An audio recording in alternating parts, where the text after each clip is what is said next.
All right, hello. Welcome to this edition of Firefighting Fridays. I'm your host, Jeff Diederich, with Strategic Fire Training. Today we have Jeff Shupe, Jerry Knapp, and Chad Gruver, and myself. And we're going to touch on a couple of interesting topics regarding basement fires tonight. Jerry's company was involved with a couple recently, and there's some takeaways there. And then we're going to, of course, go to Jeff and see what experience-based information he may have for us on that. Chad, being where he is fighting fires, doesn't have the experience with basement fires because they don't make basements over there, at least not very many. So I have no idea what y'all Yankees are talking about. So when if there's anybody out there who hasn't had a chance to fight one and you've got questions, chances are Chad may ask him just because he's not sure where we're going tonight. But let's take it away here. Jerry, you and Jeff want to start us off here this evening? Sure. Go ahead, boss. Kick it off and I'll jump in later. Well, okay. First of all, let's say I'm surprised that South Central America does not have basements, especially with the popularity of tornadoes. Yeah, that is odd. Tornadoes don't bother us. Oh, no, they don't bother anybody until they come down to your neighborhood. Look, it's either going to hit your house or it's not. There's nothing you can do about it. You know, that's one of the things that we do. If we ever get a threat of a tornado, it's grab the kids, grab the pets and everything and go into the basement and, wait it out. So. We stand outside till it hits the block and then we say, oh, crap, we better do something. Yeah, well. Hold my beer. Yeah. Right. Okay. Don't move near a trailer park and you should be tornado safe. Actually, it's better to live near a trailer park because if the tornado has the choice of hitting your house or the trailer park, it's always going to go through the trailer park. God does not like trailer parks. That's the way it works out most times. I got to tell you, I saw that one storm that Dallas area had a few years ago. Yeah, that one sucked. It was impressive where the truck trailers were going around through the sky like that, the 53 footers. So, anyways, okay. All right, let's get down to brass tacks. So, okay, basement fires. Well, where that part of the country that has basements has to deal with the fires every so often in them, it creates quite a challenge. Number one being the extent of the fire. Number two, the type of contents in the basement. Number three, what sits above the basement. So when you take a look at just typical residential, like a 1 or 2 story wood frame structure, let's take a 2-story double decker and a balloon frame construction, and you get a fire going down in there, what can happen? Number one, as has been written about in many books by authors throughout the years about basement fires and some of the problems you run across. Number one is detection. A lot of times a fire in a basement can get good headway going and people are smelling smoke, they smell smoke, and they don't think to look in the basement. They're running around the house. Well, all this time the fire might be burning, getting bigger. And again, getting back to that, if it's a structure that's made of balloon frame construction, any fire that's in a basement that gets into the wall spaces, whether they're the exterior walls or the inner walls where the duct work is for the furnaces and the plumbing and all the other stuff, you've got fire running throughout a structure in some cases. So you get yourself quite a challenge there for that type of fire in a 1 or 2 family. Multiply that times an apartment building or a factory and things like that, and you can see that bigger fire, bigger building, bigger problems, and it's a tough thing and so forth. So, but anyway, we'll get into a little bit about the stretching and the tactics and maybe the strategies, and then maybe a couple of the tools, like the cellar pipes or the distributors and things like that as we go on in our presentation tonight. So. Okay. Yeah. All right, Jerry, you can take it from here if you want to take us into one of the incidents that you've seen recently, and then Sure, Jeff. Jeff's point about the older construction and the fire racing through it is really good. The newer, we're talking about houses and residential buildings, the newer buildings, with these wooden eye joists in the basement, especially if they're unprotected with sheetrock, we're seeing a lot of through the door, through the floor, and firefighter injuries and fatalities. Because the structural assemblies, maybe they're parallel cord trusses, maybe they're wooden eye joists, they just don't hold up to the fire in the basement. So, we got to look at some way to keep the guys out of the basement. So one, it doesn't come down on them, keep them off the first floor so they don't go down into the fire. So one of the things that I think we've missed out on is using cellar pipes and Bresnan distributor nozzles. And I'll show you a video here in a little bit, but recently here in Rockland, we had a single family dwelling fire that almost very, very close to a line of duty death. The firefighter was burned. The guys made their way down the interior stairs, and something went bad down below, and one firefighter was burned pretty badly.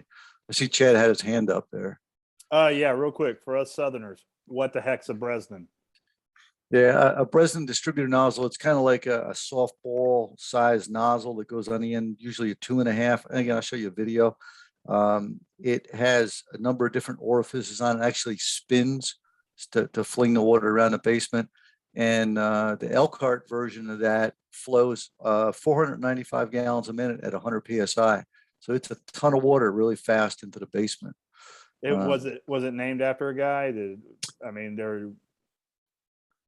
Yeah, I believe it was. Jeff and Jeff may know more about that than I do. Yeah, that's how I learned it. Was Bresnan with the cellar nozzle was named after the guy that originally came up with the concept, putting a spinning wheel of water on a swivel. Mm-hmm. So and then there was some variation. Some had the pipe that had like a 90-degree bend in it, mm-hmm. so that you could cut a hole in or put it through an opening with the hose laying out behind it. Most people, at least the companies around me, if they have the nozzle, it's usually separate. There is not a pipe on it. It's something you could attach on an open butt side of a 2.5. I think we had one when I first got to Addison, but truthfully, I think they put it on the back of the tailboard on one of the 2.5s, and that was where rookies took their pictures to send to their family, and then you got really wet, and that was the only time we ever used the cellar nozzle. There you go. All right, sorry to interrupt, Jer. Oh, No, that's okay. I'll try to bring this video up here. If we can do that. So here's a little drill we did. Are you guys seeing this? Yes, sir. Yeah, we got it. So just wait a second for it to get big.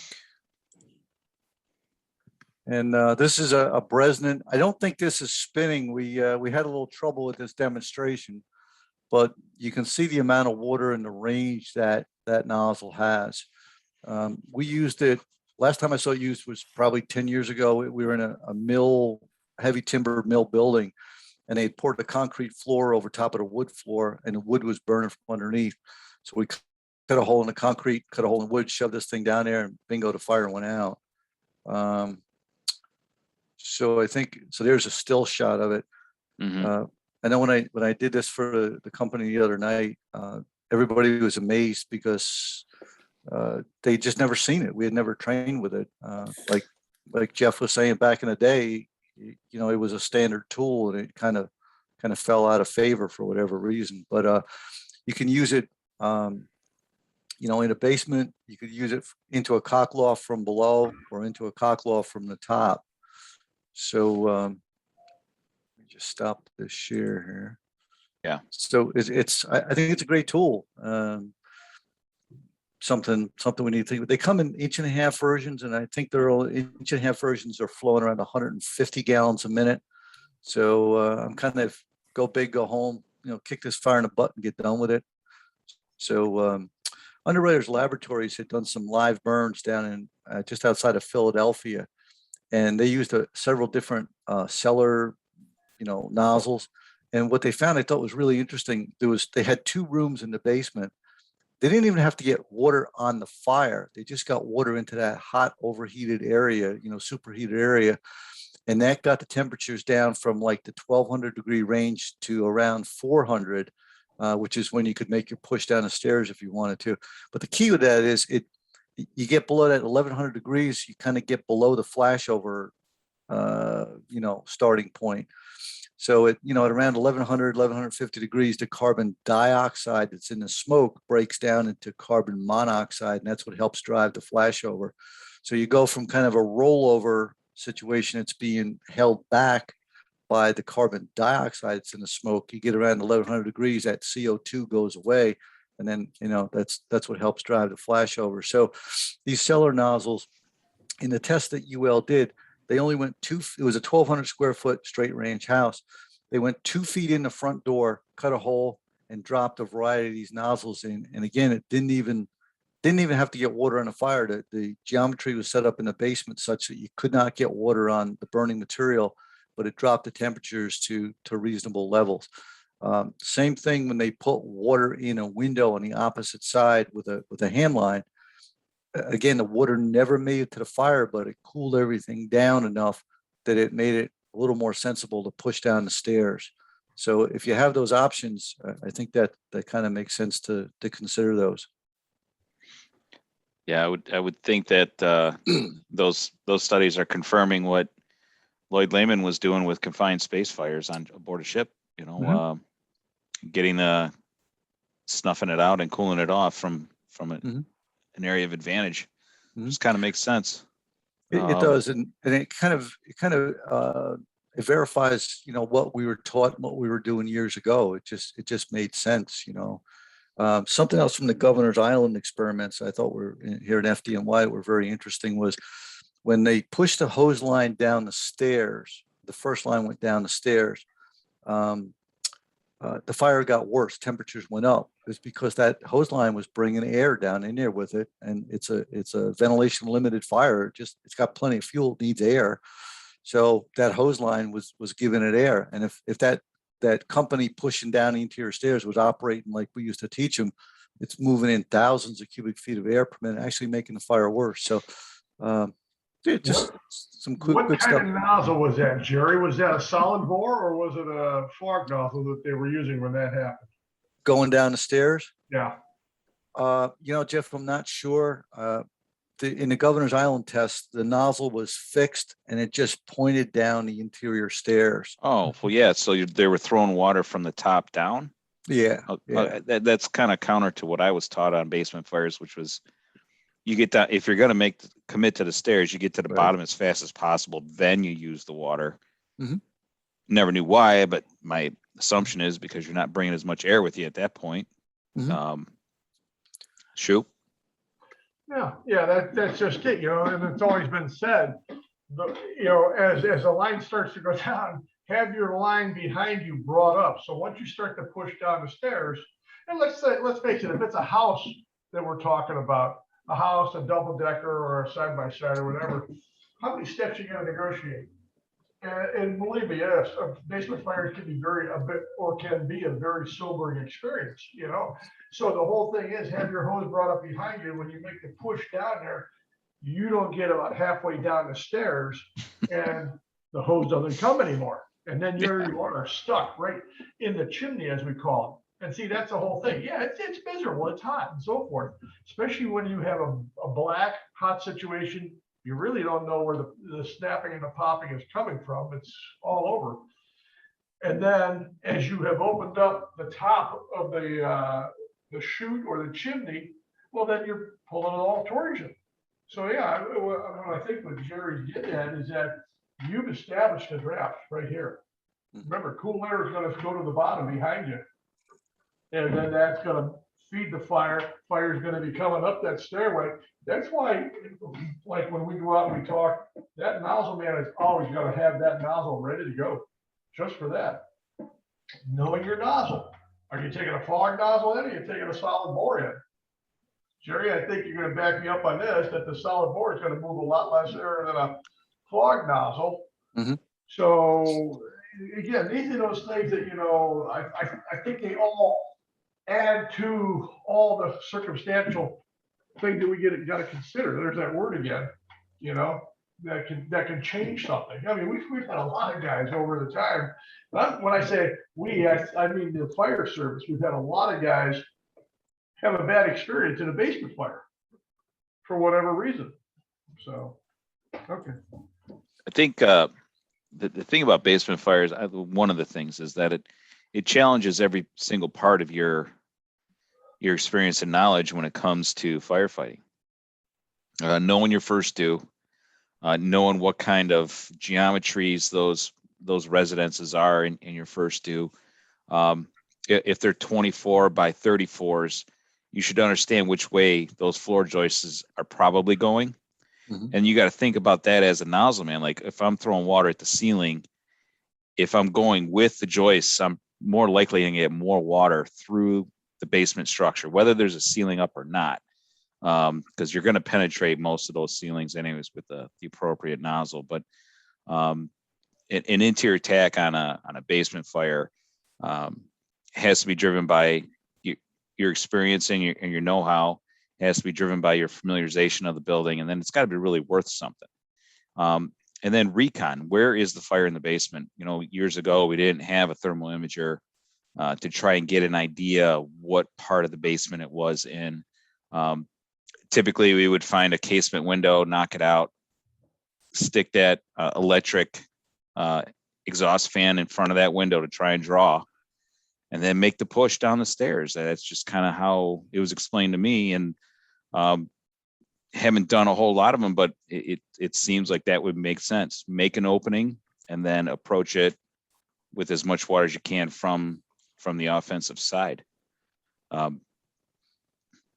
Jeff, when it comes to fighting basement fires in larger buildings or an unfamiliar building, when is it time to say it's worth it? When is it not? Oh, yeah.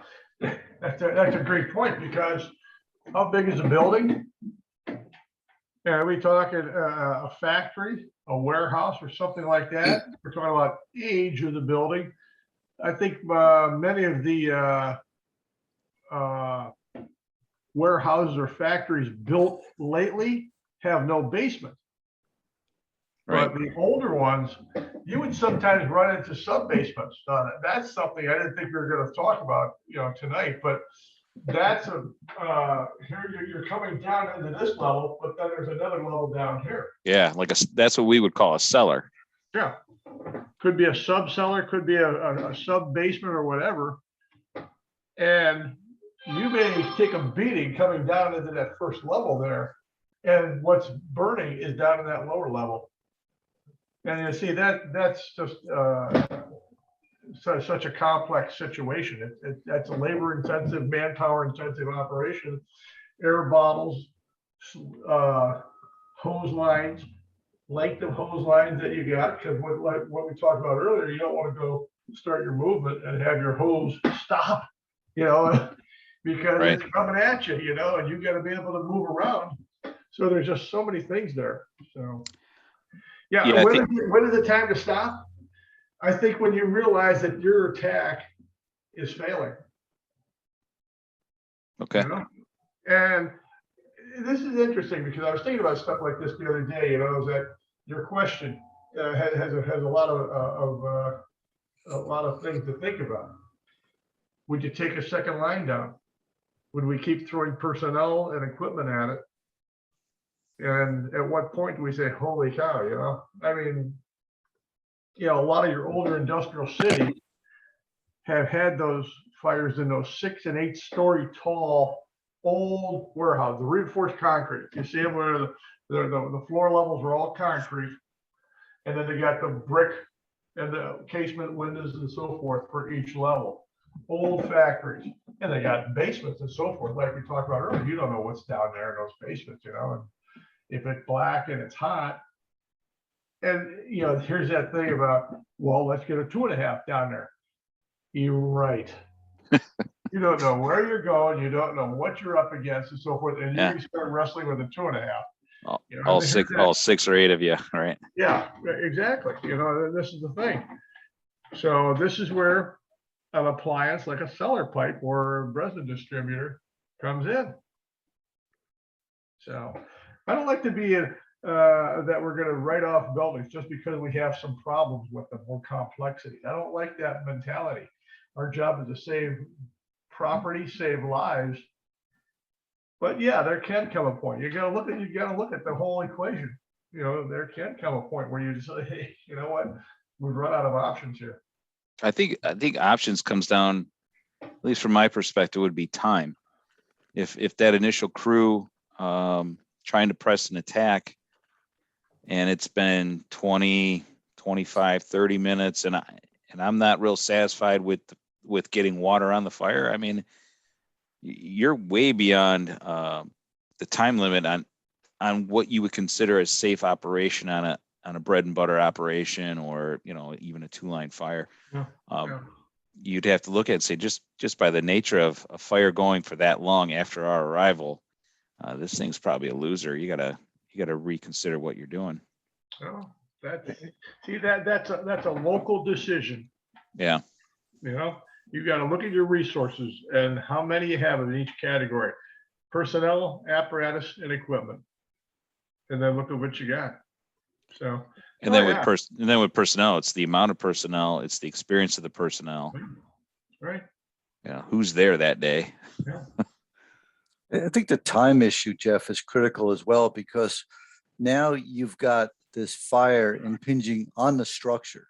I mean, it's impinging on, like, we were at this strip mall last Sunday, and the fire had burned for about 4 hours, and they sent us into the basement. It's unprotected steel was holding that first floor up, and we got down there and there was a partial collapse, and we came out of there like scared rabbits, and I couldn't get out of there fast enough, to tell you the truth. So to both of your points, I think it's exactly right. You know, how long is this structure going to stand the insult of the fire? You know, if it's a house, it's a wood frame. If it's a strip mall or a building, maybe has unprotected steel holding the first floor up. You know, time's the enemy here. Yeah, and that clock runs faster on obviously the lighter the construction of the building, right? I mean, if I'm in one of my 1950s, built houses, I know I got time. That's a dimensional lumbered house, with probably 1x6 boards, not plywood, and I got time to.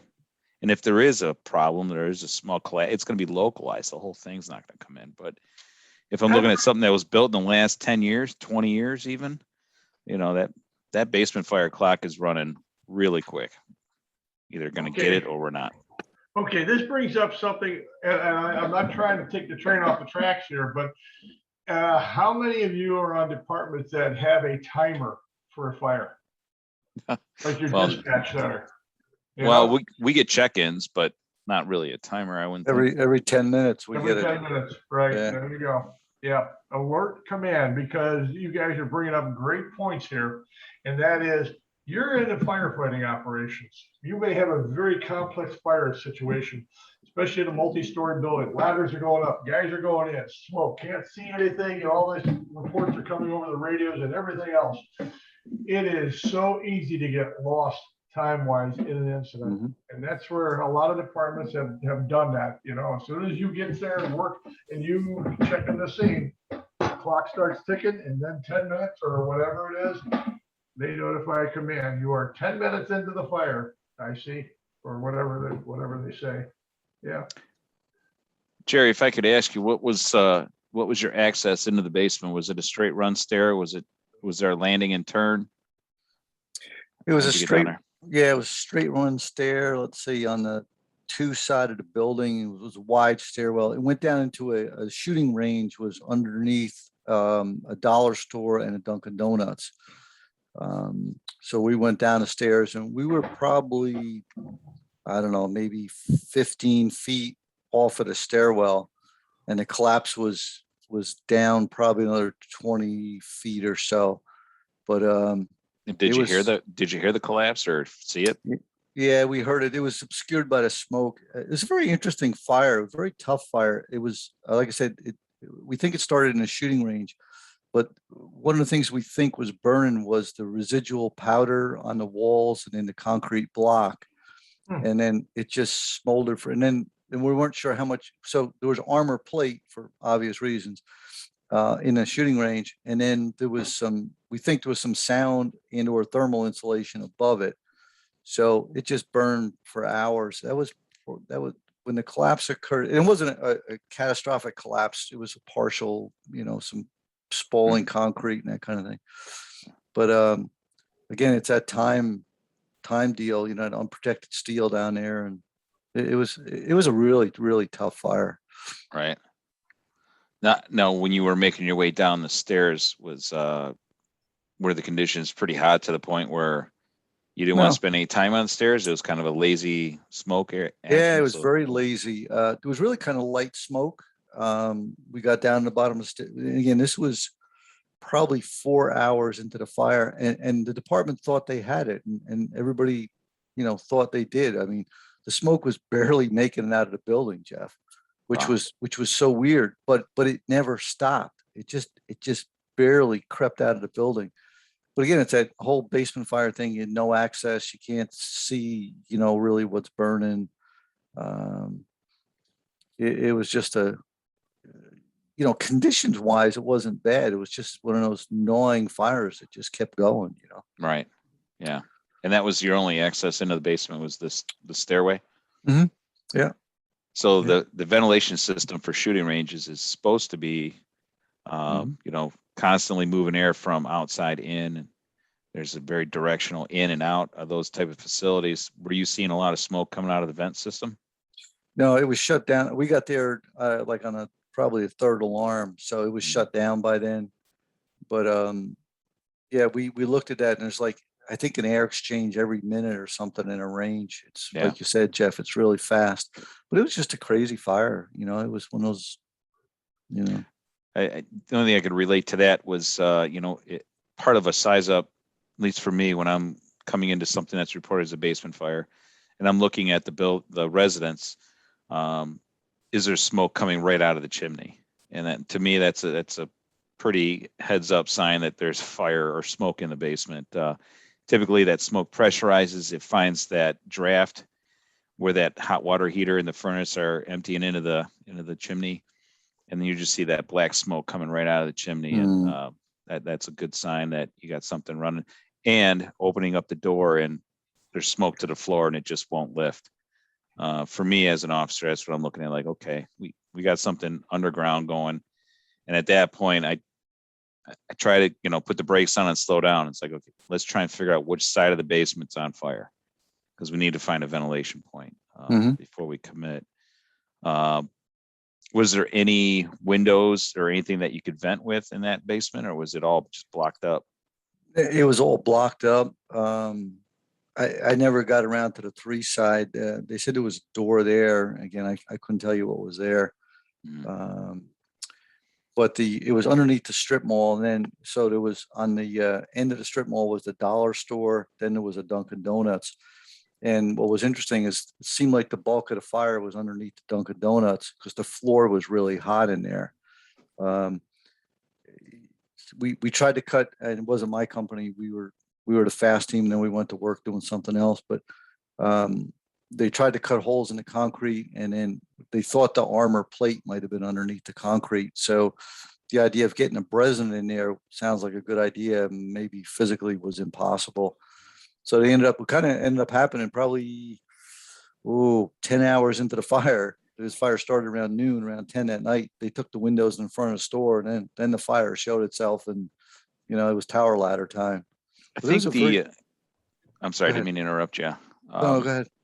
When you mentioned the Breslin going through the floor and having difficulty, I think that's maybe one thing that a lot of people I don't really consider, the Breslin nozzle going horizontal versus always going vertical. You don't always have to stick it through a floor. You could lace the hose through an attic or a straight ladder, put the Breslin on the end of it, put a hole in the wall somewhere, and stick it right into the building horizontally. You don't have to be right on top of it to apply that nozzle. Go ahead, Jeff. Well, you interrupted me, Chad. What you got? Okay. Jerry, you mentioned it earlier. For the guy that has no, I hear you, makes sense, but not going to see this.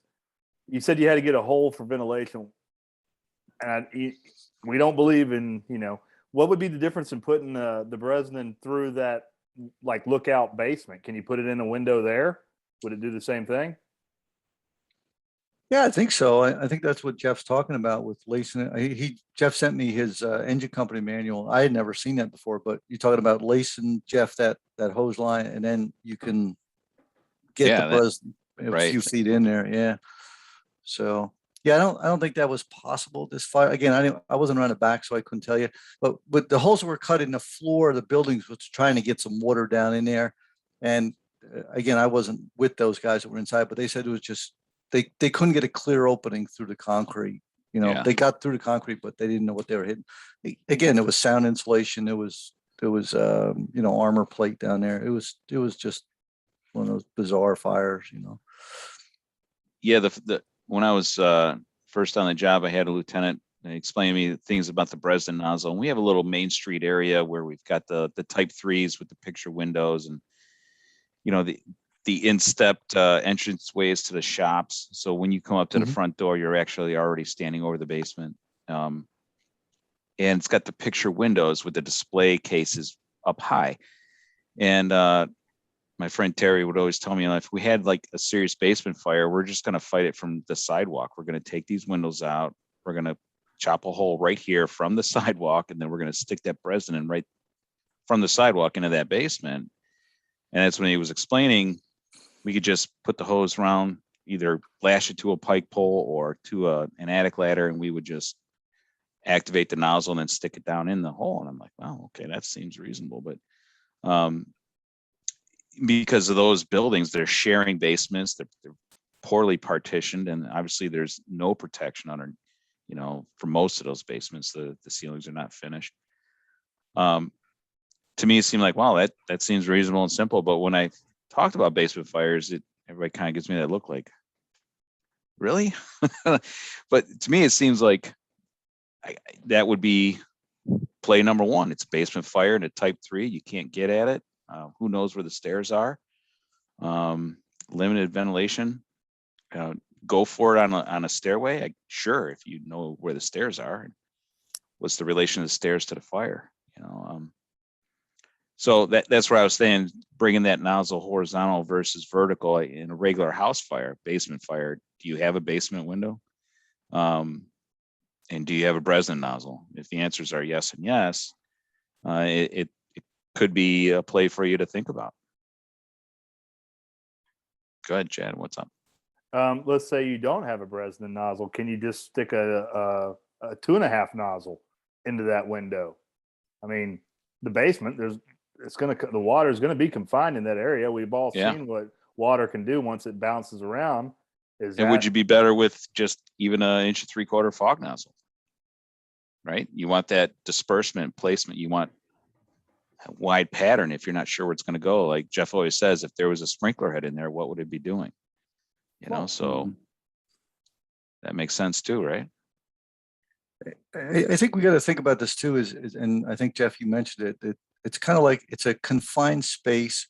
So maybe this goes back to some of the Lloyd Layman logic or whatever. Get the water in there, get it cooled down, let the steam do its work. Even if you have basement windows, they're small. So how much ventilation do you really have? Yeah, you never get enough, that's for sure. Yeah, exactly. So get that water in there, get it darkened down.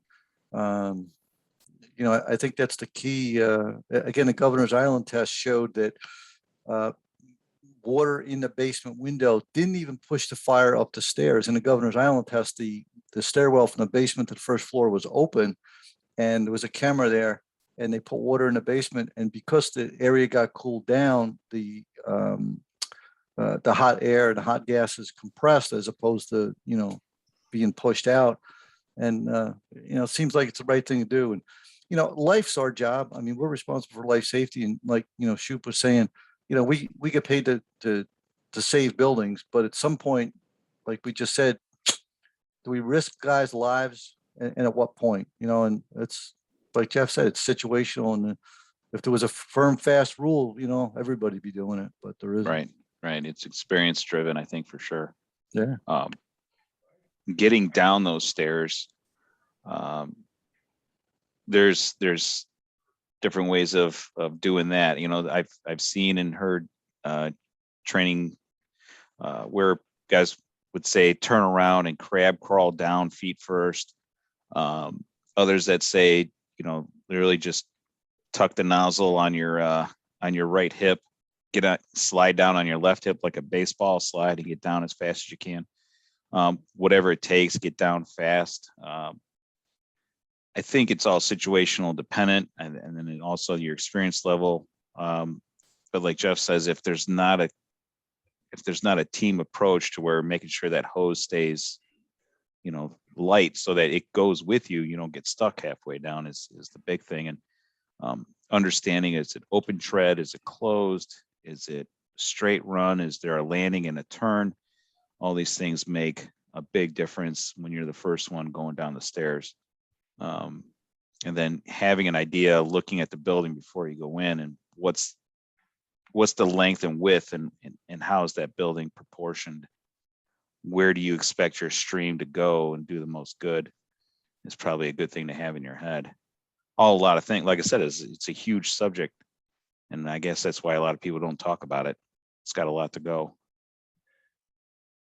There's a couple of things, and again, we could go all night and probably half of this week on basement fires and experiences and the different situations you could possibly run into. One of the things I'll throw out right now, and you've probably got a couple of them.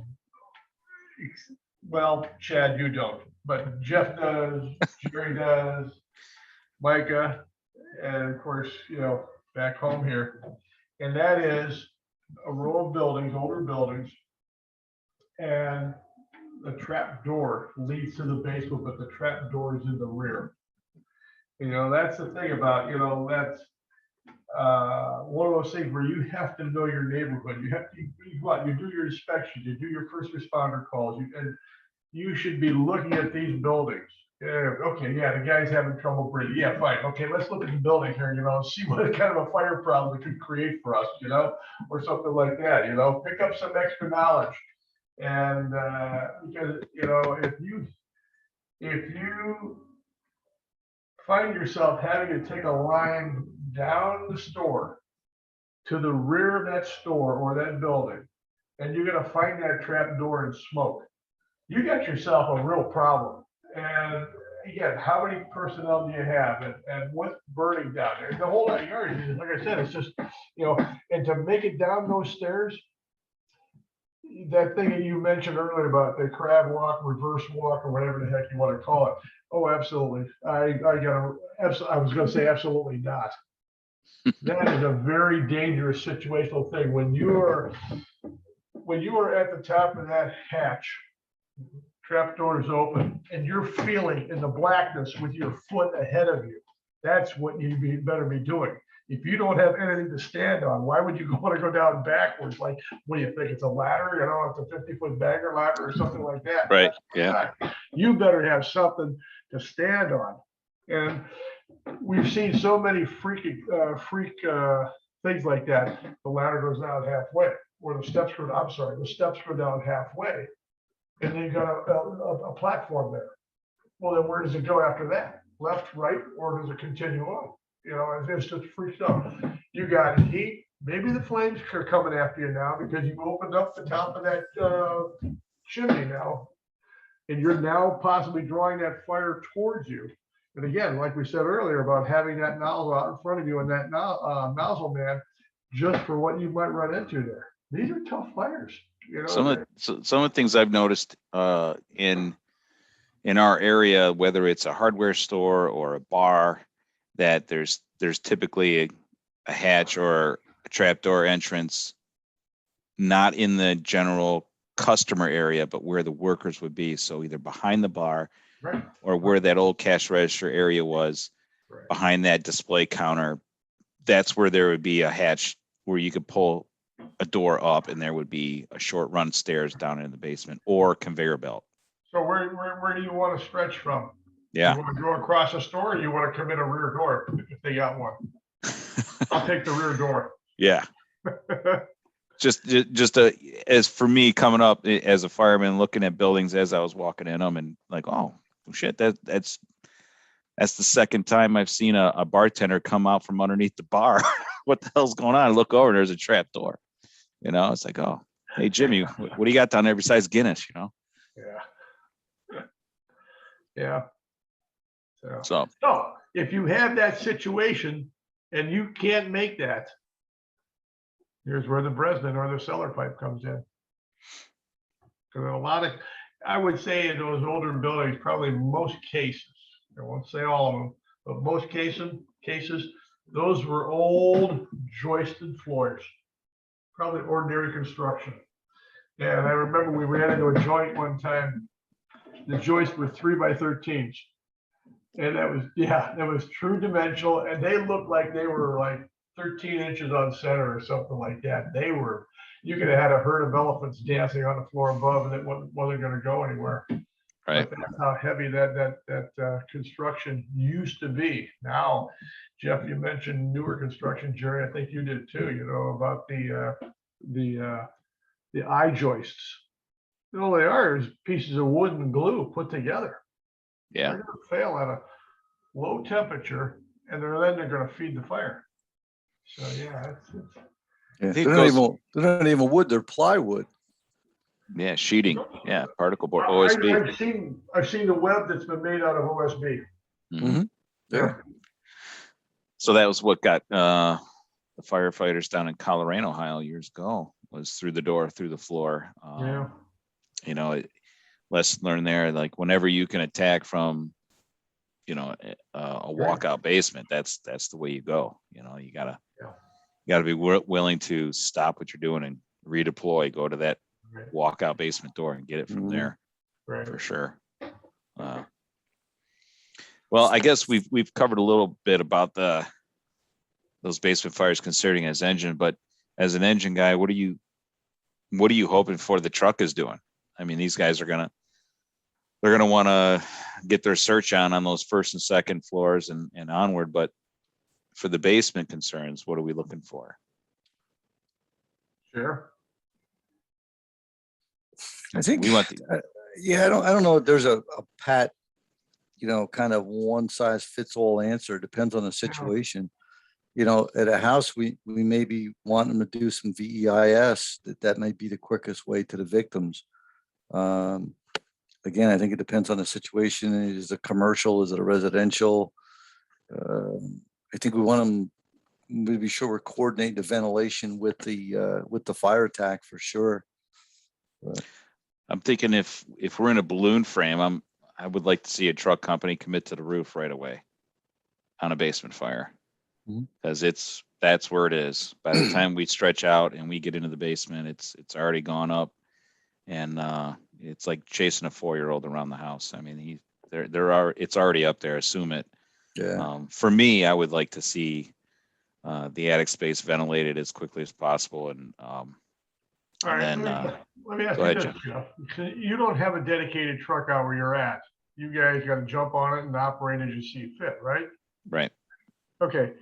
So depending on the type of structure, let's say it's a double decker and there's a basement fire, it's going up the walls. Would it be prudent to go after the windows up there first? Because for the guys, like I said, you don't have a dedicated truck company, but you got guys who are just going to throw together and say, hey, we need a hole in the roof. Would it be quicker and easier to get the windows out?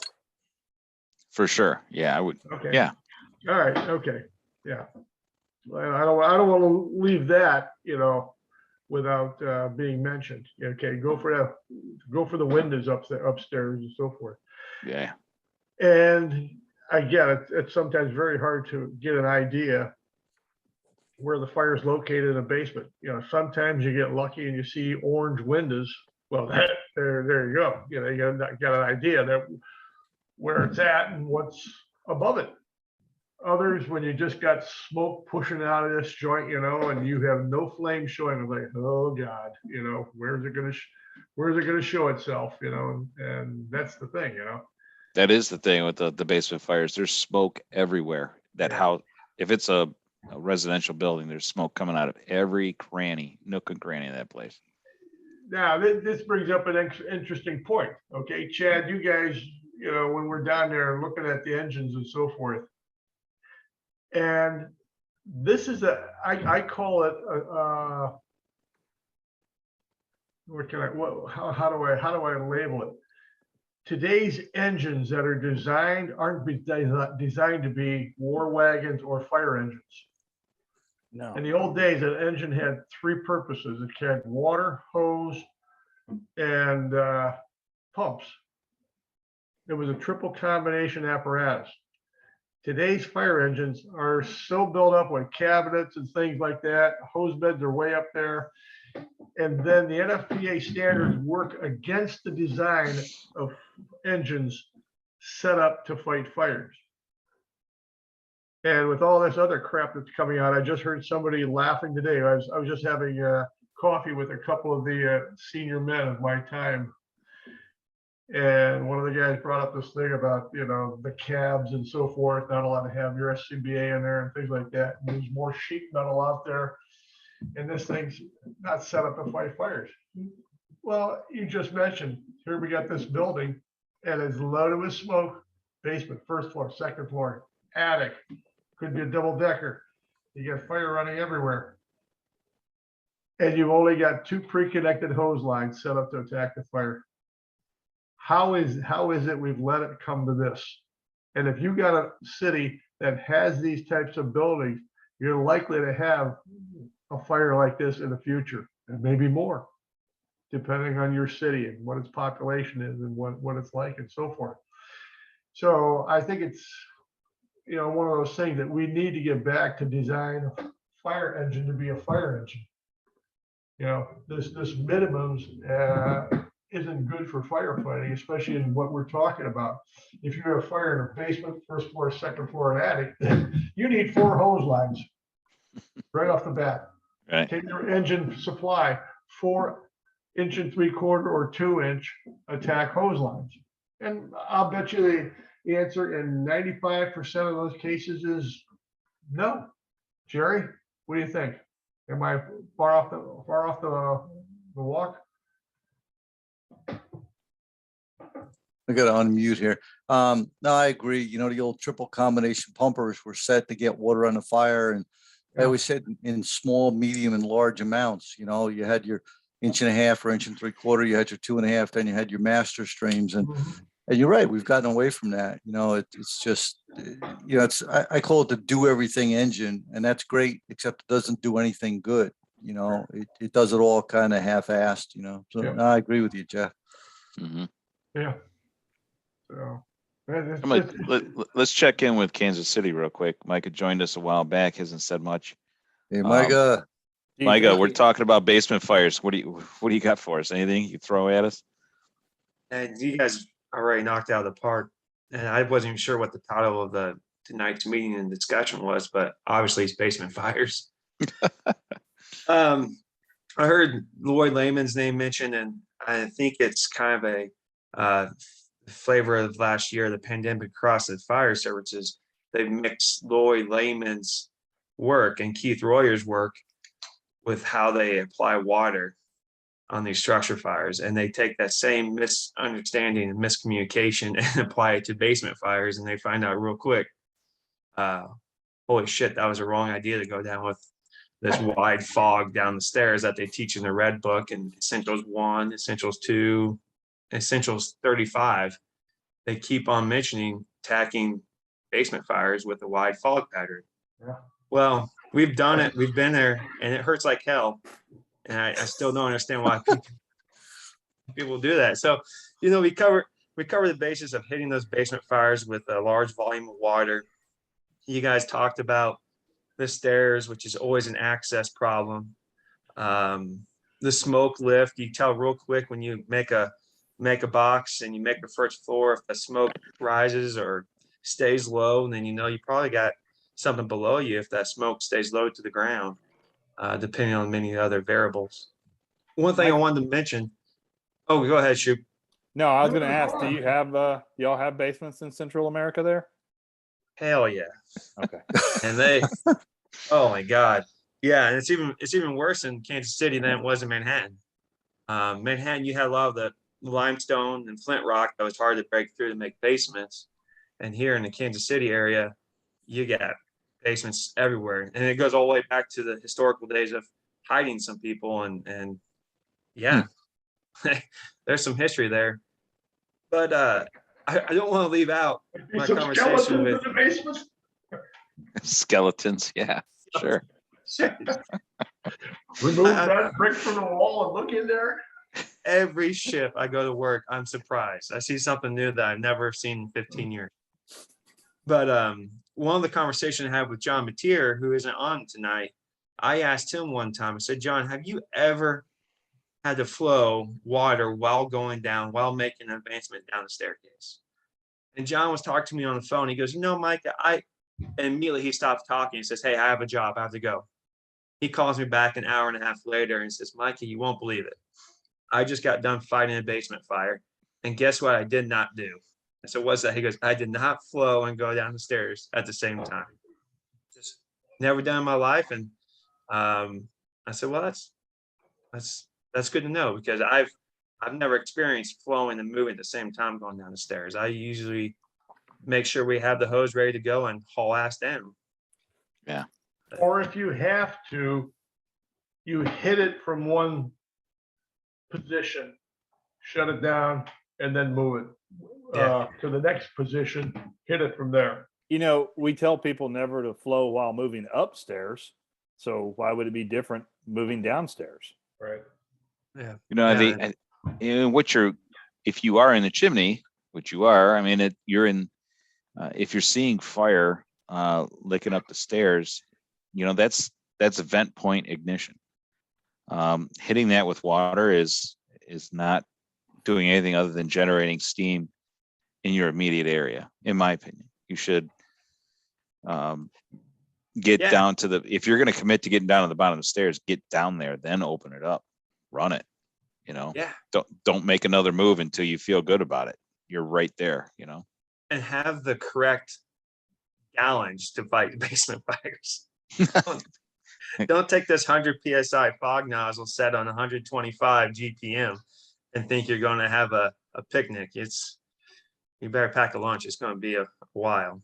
But and another thing you mentioned too, Jeff, sorry, I'll stop talking after this, Diederich, is we discuss it. When people move down the steps, they have to be cognizant of not shutting off their air bottle. If they didn't open up all the way, if they do the basement, they're sliding on their hip. What gotta be the side left is hip? Yeah. Yeah. If you're sliding on your right side, you might just spin off close your bottle up. Yeah, because if you got that, you know, righty tighty, if you're on your right side, every step you hit, you could be indexing that cylinder closed. Yeah. So sorry I'm late to the party. I'll shut up. No, that's good. No, that's what we're looking for. You know, just you know, trying to keep it fresh and a different perspective. And it's all worth it. Chad, your mind's got to be melting by now. Like, I have no idea all this subterranean firefighting witchcraft you're talking about. The only thing we've got, the closest thing I can relate to it is we do have underground parking garages, but those are on high-rise buildings. They're all sprinklered. I think there is one basement in my town, and it's sprinklered, and I think the only way down is an elevator. So I mean, I just, that's where I'm like, when Jerry mentioned, hey, can you put water in? I'm thinking it's, we got to darken it down. I don't like using I never like to use the word transitional, but can you spray in there before you go in there?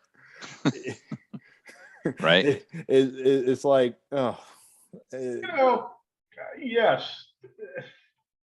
Don't be afraid to say it if you have to say it. Sometimes, and don't say transition. Just say we had to hit it before we could move in. Yeah, we had to. It's just there's fires like that. And guess what?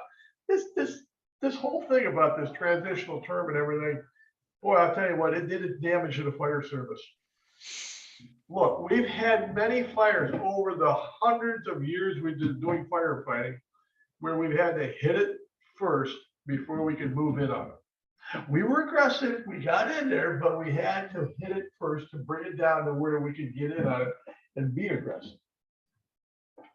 And then guess what? There were fires that were so far gone, we couldn't do anything with them. So, Yeah, and that so let's that's talk part of about, it. yeah, and let's take this about basement fires. If you're at the top of the stairs and it is so damn hot and it's coming up at you, well, aren't you gonna be shooting water? You're not gonna walk down through the fire to get to the bottom of the stairs or crawl down or slither down or crab walk up. Hell no. And if it overpowers your stream from your hose line, then you better find another way to get water in that fire. It's as simple as that. If we're talking a frame structure where we have a couple or 3 floors on top of that stairwell, remember, that's the chimney. And what's going to go up in the basement, it's going to the first floor, it's going to circle right around the second floor, it's going to get up to that 3rd floor of that attic if we don't stop it. Truck work, getting that top floor vented or the roof if possible, okay? Lines laid subsequently with tools, by the way. That's another thing that's got to be in place. This thing about 4 or 5 guys on a hose line, nobody's got a tool. What are you doing? What are you thinking about? The fire's in the walls. That's why it's running throughout this structure. You hit it, and now the ceiling's got to come apart. The walls, Right.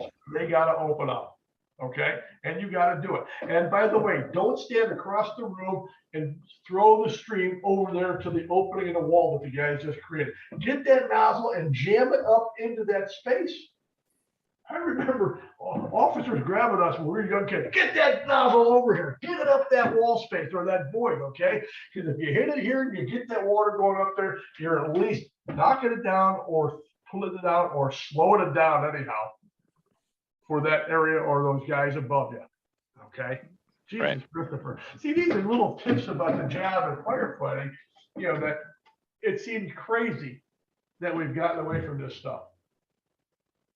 I don't think the run volume is helping us. I mean, and then when these basement fires do show, the basement fires do show it's like, hey, anybody see the IFSTA study on this?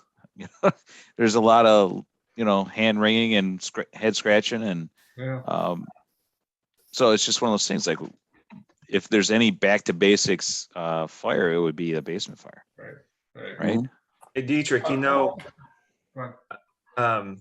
so riding on a truck coming, I learned, I said, what do you guys do on basement fires?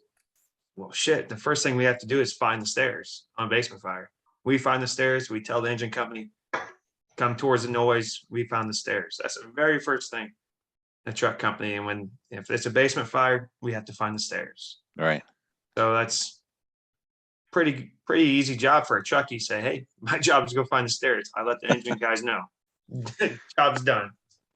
When it comes to that, though, are they getting, are they into the details? Are they identifying if it's a straight run, if it's a turn, or if it's an open stairway, or if it's enclosed? So circumstantial, again, as we can articulate variables all night long. Is it the stairs? Is the basement stairs? Is it open? Is there a door to close it? If there's a door to close it, wait till the hose gets there. If it's open, can you make the approach down the stairs? Because once you start putting truckies on the stairs and the engine hasn't made the stairs yet, you're going to have a cluster of men clogging up the staircase. For sure. So those were some of the, I don't know if I answered your question, but if you can make the stairs, you better be commitment driven to get down there right away and be ready to get your helmet roasted if you don't have an engine down there yet. Oh God, yeah, I can imagine.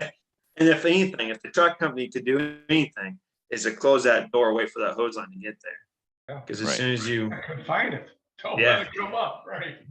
Yeah. Well, there you go. These are like the little things that make the big differences. You can isolate it, contain it, and then put it out. So And Micah, you were saying that there's current current training manuals talking about pushing a fog stream down the stairs. Yeah. So Wow. it was a year and a half ago. I was out in middle of Kansas, and I won't name the department, but they were still teaching the power cone aspect of going to make a basement. And they said, I go, where'd you get this? What's your philosophy behind it? Well, this is what the Essentials book said. I said, well, I haven't read Essentials 37 yet. However, if you're applying the same philosophy as making a basement fire as a Christmas tree propane fire, I think you've misread the information. But they were taking the philosophy of a power cone, going down the stairs, creating a safe haven because the cone's in front of them, and that they would be protected. Failing to mention the aspects of all of the BTUs and the path least resistance coming right back on them. I was just shocked. I didn't know that's still being taught today. So let's take that power cone, and we have a basement that's well involved, lots of fire, wood frame structure, balloon frame going up the walls. All right. And very narrow, low height basement windows. So not a lot of ventilation. And let's just say we're pumping for comfort, but we got the power cone form being used. And we're going to go down the stairs and we're going to be whipping this thing around. I'll bet you we're going to throw ourselves on our back, okay, lay on the floor and work it around like this. And at one point, we're going to realize this fire is not going out.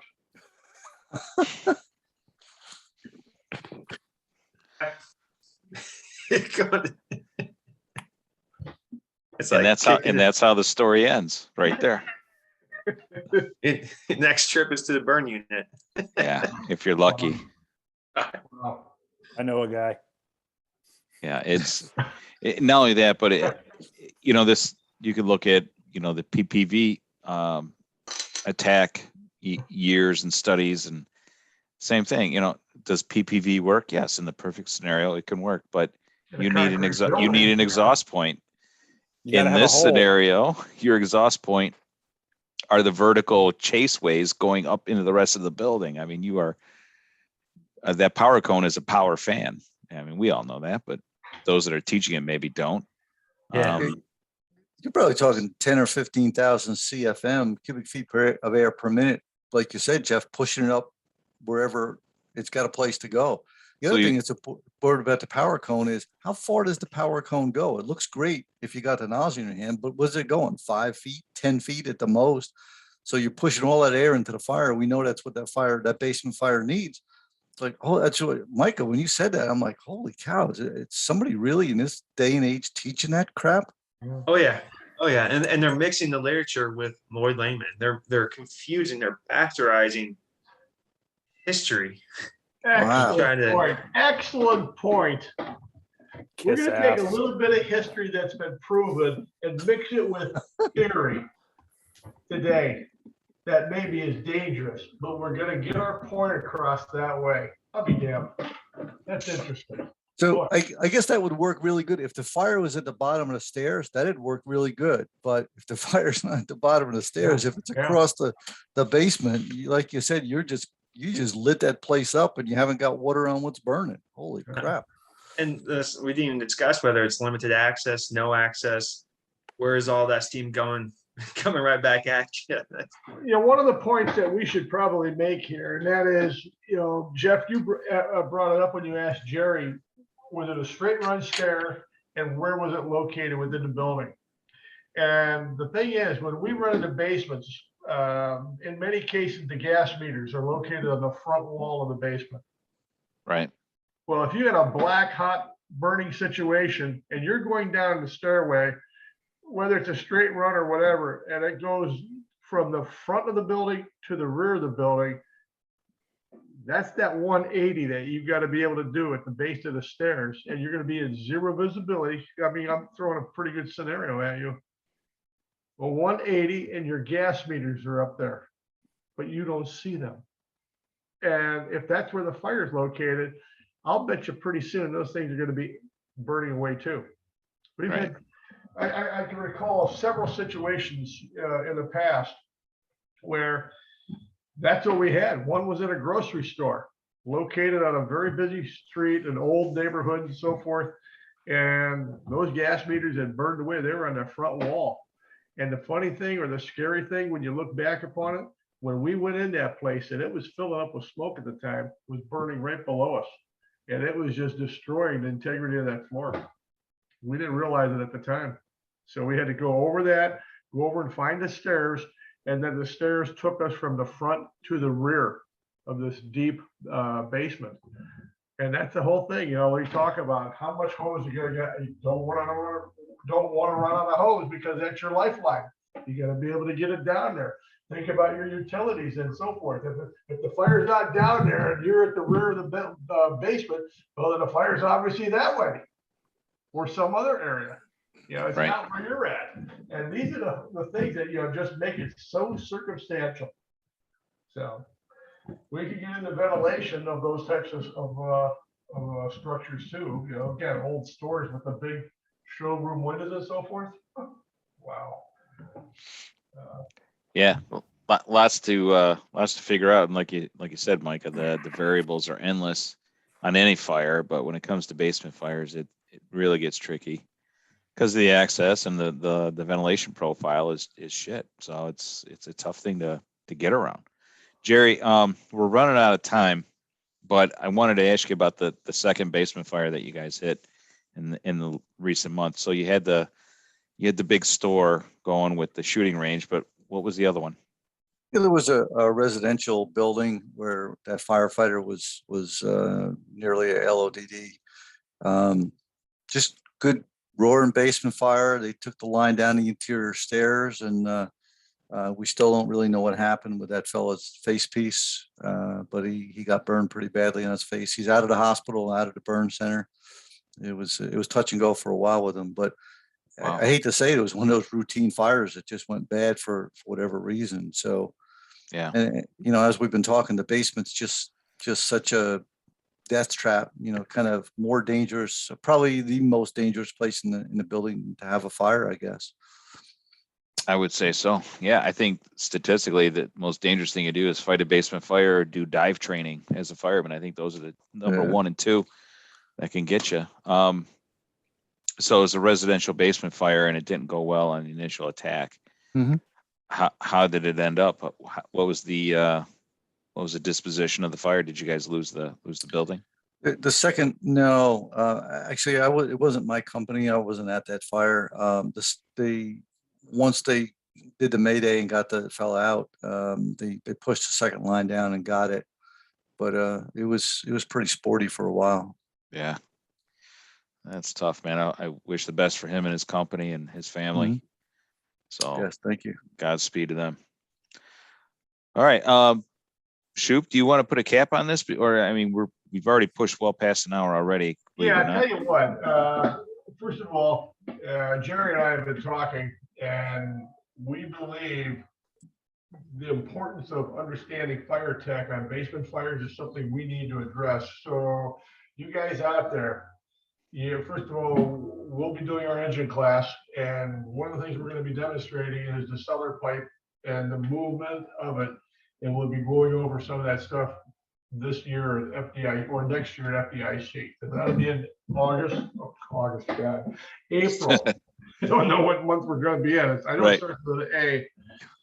But anyways, in April, we're going to have something set up, so the students can see and maybe work with a cellar pipe.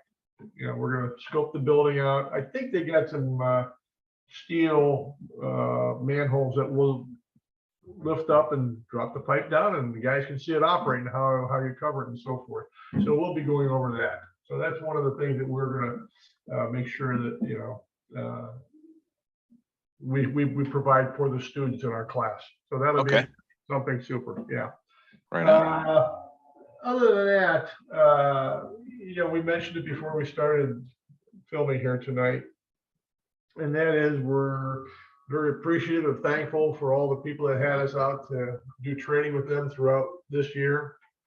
And we hope to see a lot of you next year. Yeah, we had a great time. Some of the places we've been, you know, we had FDIC in August. Okay, that's what I Right, said yeah. before.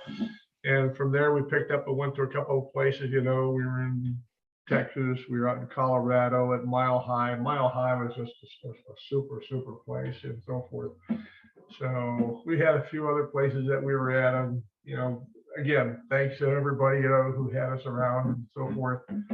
And you know, next year, let's get together again. Let's continue on, because there's so much about fire attack, engine operations. We just brushed on stuff here. We didn't really get into any of it. We just, you know, enlightened ourselves and those of you listening to, you know, a couple of the things about basement fires and so forth. Right. So I'll leave it at that. Just glad that you guys were here tonight with me, you know, and it's always fun when we get together like this and so forth. So, oh, by the way, yeah, FDIC is taking registration now, right, Jer? I think they are. So if you want to, you know, go with our engine class, you better get in there now, because we were told it's going to be a different season next year. Everybody's starting to bounce back and so forth. And we'll have a great time. You'll flow thousands of gallons of water during your time with us. And that is no exaggeration. So, all righty. Any of you guys got anything you want to add? Chad? Thank you, guys. I actually learned a lot. I learned that I learned another reason I live in the great state of Texas. And I wanted to assure everybody that when we do FDIC, I will not be teaching the Bresnan nozzle. Thanks for that. Y'all can learn from one of the guys that use it. But guys, thanks. It's been a great year. Hope everybody listening has a Merry Christmas and Happy New Year, and can't wait to see y'all and flow some water with y'all next year. Yeah, I can't wait to see what 22 brings for the fire service. I'm anxious to get things back to 2019 levels. You know, let's just put things where they should be and get back at it. I'd like to thank FDIC and Fire Engineering for this opportunity to have this engagements we've been having once a month here. Looking back over the subjects, we've covered the waterfront of engine stuff and even philosophy and company officers and so on. It's been a good experience for us to talk it out with you guys listening. But we're still interested in what you think. So get a hold of us either via the strategicfire.com. You can email us. You can get us on the Facebook page as well. So we'd like to hear from you. Hey, Jeff, remember we do have that new email, strategicfiretraining@gmail.com. That's it. We finally got a team email. So that's good to have. Jerry, anything before we go for the rest of the year? This is it. No, I think looking forward to next year. Thanks for this year. Merry Christmas to everybody, and have a safe and Happy New Year. No Christmas special rate on that book, House Fires? Just put it on your list. Santa Claus is printing them up. The elves are working hard. You know, we're the House Fire book is out there. The gas tactical response to natural gas emergencies will be out after the first of the year. So yeah, that'd be put good. that on next year's Christmas list. And yeah, and thanks to Fire Engineering, we this is just a ton of fun, and hopefully the listeners are enjoying it as well. Right, Micah. I'm late to the party. I got nothing. Yes, you Come on, Mike, a Merry Christmas. You can give me a holiday cheer. Yeah, holiday cheer. Merry Christmas. I'll see all you guys in person next year. Yeah, you enjoy your the baby's first Christmas there, Micah. That's pretty awesome. That's good stuff. Sleep deprived, man. Maybe you should get him celebrating Festivus. Oh yeah, there you go. A little Festivus. There we go. Jerry. Jerry. All right, guys. Jerry. Okay. That concludes tonight's episode. I hope everybody enjoyed it. We will talk to you and talk at you next year. Yeah, All right. about that. Take care.